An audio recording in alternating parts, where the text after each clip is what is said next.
Break के बाद खुशामदीद इस्तकबाल आपका इलेक्शन स्पेशल 2024 आप देख रहे हैं गुलिस्तान न्यूज़ पर। और सरहदी इलाका LOC का करना हो या द्रास, पल पल के अपडेट और ग्राउंड जीरो से आप तक हमारे नुमाइंदे पहुंचा रही है। बात शुमाली कश्मीर के ज़िला कुपवारा की करते हैं, जहां पे इस बार बदलती तस्वीरें हमने आपको दिखाई कि किस तरह वोटर जो है वो कतारों में नजर आए।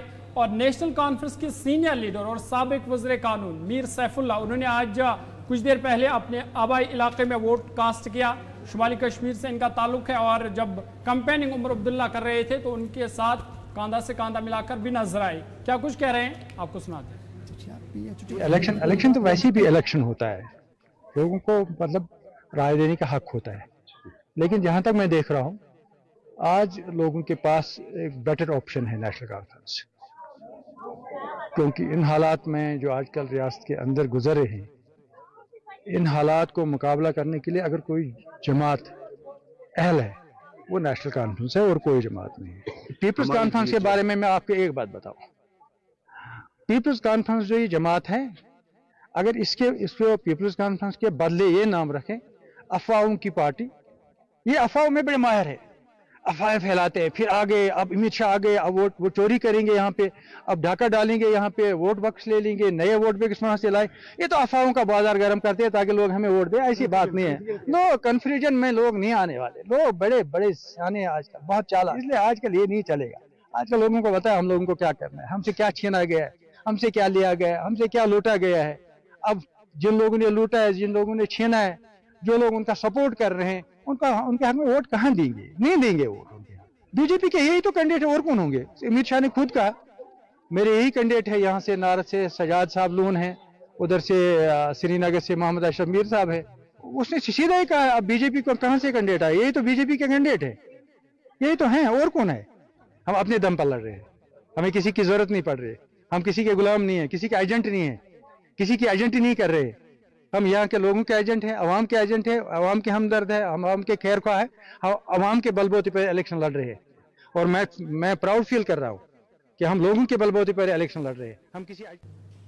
तो चलिए इसी के साथ आपको ले चलते हैं लद्दाख और वहां से जानते हैं कि क्या कुछ सूरत हाल है। और मतदान की प्रक्रिया लद्दाख में भी चल रही है, जहां पर लेह की अगर बात करें तो 2 उम्मीदवार हैं और कारगिल की अगर बात करते हैं तो 1। तो इसी में हमारी संवाददाता रिगजिंग वांगू भी हमारे साथ जुड़ चुकी है। और जहां पर लद्दाख की बात की जाती है तो बड़े बड़े मुद्दे वहां पर भी खड़े हुए हैं और आम जनता जो है वहां पर भी बदलाव चाहती है। और क्या कुछ वहां पर अब तस्वीरें सामने आ रही हैं ये देखना है, क्योंकि मुद्दे जो है वहां के बड़े हैं। और आम जनता की अगर बात करें तो क्या कुछ उनकी सोच है और किन मुद्दों को लेकर उनके द्वारा वोट दिए गए हैं। रिगजी, अगर बात करें लद्दाख की तो आप बताइए साफ तौर पर किस तरीके की तस्वीरें, क्या कुछ कतारें जो है लगी हुई हैं, महिलाओं की अगर बात करें, पुरुषों की अगर बात करें और साथ ही साथ फर्स्ट टाइम वोटर्स की बात करें तो क्या उनकी सोच है और किन मुद्दों को लेकर वो अपने वोट जो है वो देने आए हैं। जी, जिस तरह से आपने कहा कि मुद्दों को किस तरह का लोगों का सोच है, क्या रिएक्शन है, खासकर जैसे नए वोटर जो अभी पहली बार जो वोट कर रहे हैं वो यही उस मुद्दे को देख रहे हैं जो लद्दाख का डिमांड रहा है। और लद्दाख की स्पेशली जब यूथ की बात करते हैं तो अनएम्प्लॉयमेंट इशूज जिस तरह देखा गया है उस चीज़ों पे अब वो फोकस कर रहे हैं, उन सभी चीज़ को देख के वो यही कर रहे हैं कि हम उसी हिसाब से जो है वो वोट डालेंगे। और काफ़ी जो है यहाँ पे नए वोटर्स इस इलेक्शन में देखे गए हैं जहाँ पहली बार वो वोट कर रहे हैं। और मुद्दे जहाँ लोगों का सबसे ज़्यादा जो बड़ा मुद्दा है वो 6 शेड्यूल का है, बाकी 4 पॉइंट एजेंडा। और जहाँ यहाँ पे कैंडिडेट से भी वही जब सवाल किए तो उनका भी यही कहना है अगर कोई भी जीत के निकलता है तो वो 4 पॉइंट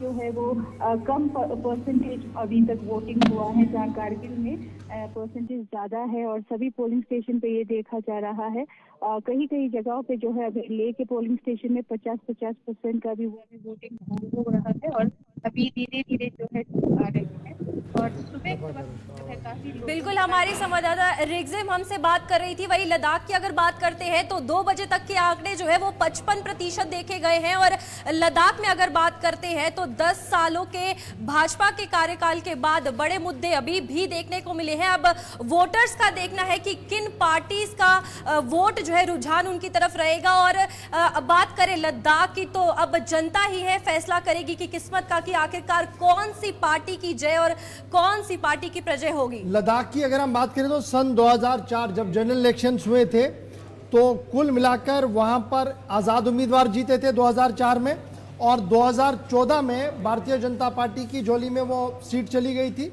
और अब की बार क्या कुछ होगा ये देखने वाला होगा, क्योंकि 2019 में भी बीजेपी लगातार उसको अपने पास लेने में कामयाब हुई थी। अब की बार मुकाबला जो है वो काफ़ी दिलचस्प है, क्योंकि लद्दाख के अंदर अब जो देखने को मिल रहा है वो तिकोनी मुकाबला है। भारतीय जनता पार्टी के ताशी गेल्सन जो इस वक्त मैदान में है, इंडियन नेशनल कांग्रेस के ट्रेसी नमग्याल जो मैदान में है, और आज़ाद उम्मीदवार जो मोहम्मद हनीफा जान है वो मैदान में। और देखना होगा कि कुल मिलाकर अब की बार कितने वोट होंगे और किसको कितनी वोट परसेंटेज मिलेगी, क्योंकि अभी तक सबसे ज़्यादा वोट परसेंटेज जो है अभी तक देखने को मिली है वो ऑलमोस्ट जो 55% वोटिंग मुकम्मल हुई है, यानी कहीं ना कहीं ये 60 to 70% वोट होगा। और अगर ये 60 to 70% वोट में से सबसे ज़्यादा वोट शेयर करगिल का मिला या लेह का मिला, तब जाकर मामला और ज़्यादा दिलचस्प होगा, क्योंकि तीनों ने काफ़ी मेहनत और मशक्क़त की है कि हम किसी न किसी तरीके से कामयाब हो। देखना होगा कि लोगों ने क्या कुछ मन यहाँ पर बनाया होगा। फिलहाल 3 बज रहे हैं जी, छोटा सा वक्फा होगा, हम तीनों को चलिए। मुजम्मिल हमारे साथ फटाफट से ज्वाइन कर चुके हैं द्रास से इस वक्त। बहुत बहुत शुक्रिया मुजम्मिल ज्वाइन करने के लिए। अपडेट करें जी, जहां तिकोनी मुकाबला है, 55% वोटिंग हुई है, पॉलिटिकल पार्टीज का जो ऑब्जर्वेशन है वो क्या कुछ है, जरा इस पर थोड़ी सी बात करें। और पारा कहां पर आप देख पा रहे हैं, इंडिपेंडेंट का, बीजेपी का और आईएनसी का, क्योंकि तीनों दावा कर चुके हैं कि वो जीत चुके हैं, अगरचे अभी वोटिंग का अमल चल रहा है, अभी वोटिंग कंप्लीट होगी। द्रास, नोबरा और फिर दूर दराज के इलाकों से इतलात आनी बाकी है। लेकिन कुल मिलाकर जो मौसम का मिजाज है, क्या वैसा ही मौसम का मिजाज सियासी पार्टियों के अंदर भी है? सर, अभी तक के जो ताज़ा सूरत हाल है वो यही है कि लगभग द्रास में भी 52% तक वोट जो है फिलहाल तक कंप्लीट हुआ है। और सभी पोलिंग स्टेशन में जहां जहां हम गए थे लोगों का काफ़ी हुजूम जो है देखने को मिला। लेकिन एज कम्पेयर टू अगर कौंसल इलेक्शन या पंचायत इलेक्शन की हम बात करते हैं तो उससे कम ही लोग जो है उस हिसाब से देखें तो कम ही लोग फिलहाल पोलिंग स्टेशन पे नजर आए। लेकिन जिस तरह लोग अभी वोट कर रहे हैं उस हिसाब से लोगों का यही मानना है कि इस साल जो वोट होगी वो एक नई तब्दीली के लिए होगी, और लोग तब्दीली के हिसाब से और तब्दीली को मद्देनजर रखते हुए फिलहाल पोलिंग स्टेशंस पे वोट कर रहे हैं। मुजम्मिल, जिस तरह से हम देख रहे हैं पूरे लद्दाख में अभी तक 55% जो है वो वोटिंग हुई है, और जब हम माजी देखते हैं तो लद्दाख का जो वोट परसेंटेज है वो 70-75 के बीच रहा है। तो इस बार क्या ये आंकड़ा बढ़ जाएगा या उससे कम रहेगा, किस तरह की सूरत हाल आप देख रहे हैं? लेकिन यकीनन जिस तरह हम अभी तक फिलहाल ग्राउंड पे जाके ग्राउंड सिचुएशंस के बारे में अगर देखें तो जिस तरह पहले के आंकड़े देखे गए हैं उससे यकीनन ये अंदाजा आता है कि इस साल जो है कम ही होगा, और लगभग लगता है कि 60 से 65% तक जो है वोट कास्ट हो सकता है, जिस तरह अभी तक जो है लोगों का रुझान देखने को मिल रहा है। तो यकीनन अगर उम्मीद फिलहाल यही लगाई बिल्कुल मुजम्मिल, बहुत बहुत धन्यवाद आपका। इसी के साथ हमारे संवाददाता मुमताज जो है वो हमारे साथ जुड़ चुके हैं। और लद्दाख की अगर बात करें तो साफ तौर पर 3 पार्टीज अलग अलग जो उम्मीदवार है वो खड़े हैं, और कारगिल की बात करें तो वह चाहते हैं हमारे वो नेता जो है वो उम्मीदवार जो है वो जीते, और वही लेह लद्दाख से 2 कांग्रेस और भाजपा, तो मुकाबला जो है वो टक्कर का है। इसी में मुमताज अगर वहां के लोगों की बात करें तो 6 बजे तक की अगर बात करें तो क्या तस्वीरें निकलकर सामने आएंगी, वहीं पर लोगों का क्या कुछ कहना है और किस तरीके की उम्मीदें जो है वो लेकर वहां पर वोट देने आए हैं। यहाँ पे एक्चुअली संस्कार के अंदर जो है यहाँ का मुद्दा तो डिस्ट्रिक्ट का ही था, लेकिन यहाँ पे अभी तक अगर बता दे तो पिछले की निस्बत में जो है यहाँ पे भी वोटिंग जो है पहले से बहुत कम यहाँ पे कास्ट हुआ है। यहाँ पे लगभग अभी तक ओवरऑल संस्कार में 35% वोटिंग कास्ट अभी तक हो पाया है।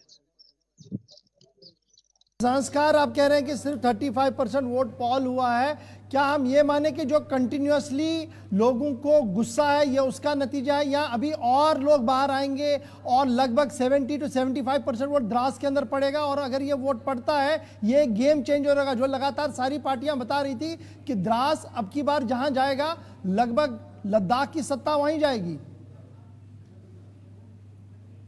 एक्चुअली यहाँ पे जंस्कार में जो है डिस्ट्रिक्ट की वजह से काफी नाराज देखने को मिल रहा है। तो यहाँ पे जो है काफी नाराजगी देखने को मिल रहा है। हर पोलिंग स्टेशन पे जो है वोट जो है वो बहुत कम कास्ट हुआ है। अभी इस वक्त मैं मॉडल पोलिंग स्टेशन पे हूँ पदम जंस्कार में। यहाँ पे यही अभी 45% ही कास्ट हो पाया इस पोलिंग स्टेशन में। करने के लिए लोग बाहर आ रहे हैं, लेकिन ये 3-4 फैक्टर्स है लद्दाख के अंदर। एक लेह और कारगिल, फिर आप नीचे द्रास देखेंगे, ऊपर नोबरा की वादियां देखेंगे, और ये सारा जब आप कल्प करेंगे तब आपको लद्दाख कहीं ना कहीं समझ आएगा और लद्दाख की सियासत समझ आएगी।